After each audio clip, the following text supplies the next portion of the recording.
The following teaching is possible thanks to the friends and partners of Spirit and Truth Fellowship International.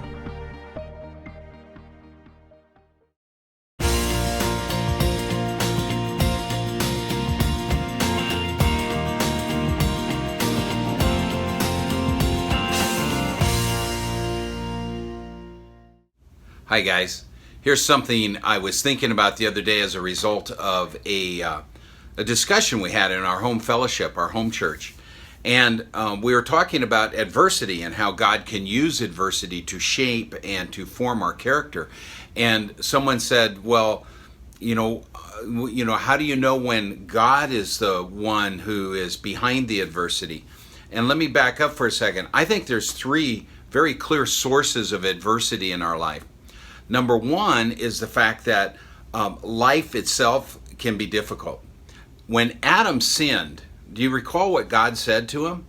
He said, by the sweat of your brow, you're now going to have to make this earth work. You're going to have a tough life, Adam.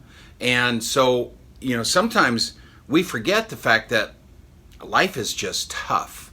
And in fact, things just happen, time, circumstance. So I think that can be one of the sources of adversity. After all, one of the laws of physics is that two objects cannot occupy the same place at the same time. So if I'm driving a car and someone else is driving a car and we're in the exact same place at the same time, we call that an accident. That's not the devil who necessarily did it. It could have been my foolishness, which is the second cause of adversity in our lives. But going back to the first one, just remember, life is tough. God's told Adam it's going to be tough. And things happen. So the other one is there's adversity, difficulty in our lives because we make bad choices. God said he lays out a law in the Bible, and he calls it sowing and reaping.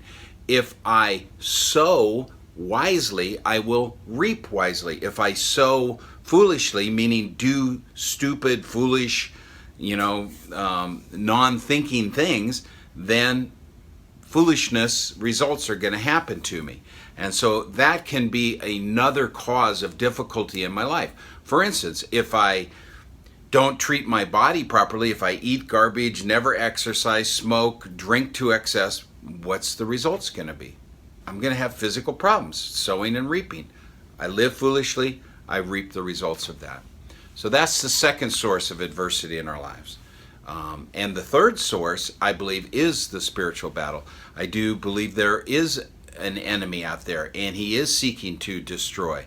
He is seeking to steal, kill, and destroy. He does prowl around like a lion, seeking whom he may devour. God is very clear. Even one of the appellations, meaning one of the titles given to Satan, is the adversary. He's also called the opposer, meaning that he is an enemy of God and God's people. So those are the three sources. Now, what the second question was, then what do I do about that? Well, if it's foolishness, start making wise decisions. If it's life, circumstances, or the devil doing it, well, in a lot of ways, to me, it doesn't really matter, other than if I'm being foolish, I want to be wise. But adversity in and of itself doesn't matter. Paul says that we'll be persecuted. The apostles warned everybody that you would suffer for the sake of Christ. And I look at it as, in all of these circumstances, God can work. In all of this adversity, God can work to bring about his glory and his plans and his purposes. So many times for myself, I don't even worry about what's the source of the adversity. I more look to turn to God in it.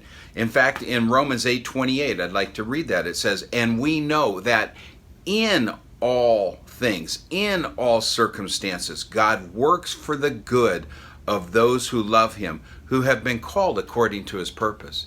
But God can only do that if I allow God to work in those situations. If I am in an adverse situation, say, God, teach me, train me, That, after all, that's what discipline means. It says that God disciplines us as sons. To discipline means to teach, to train.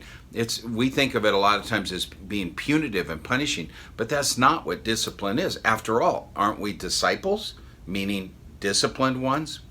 And in Philippians chapter 2, verse 12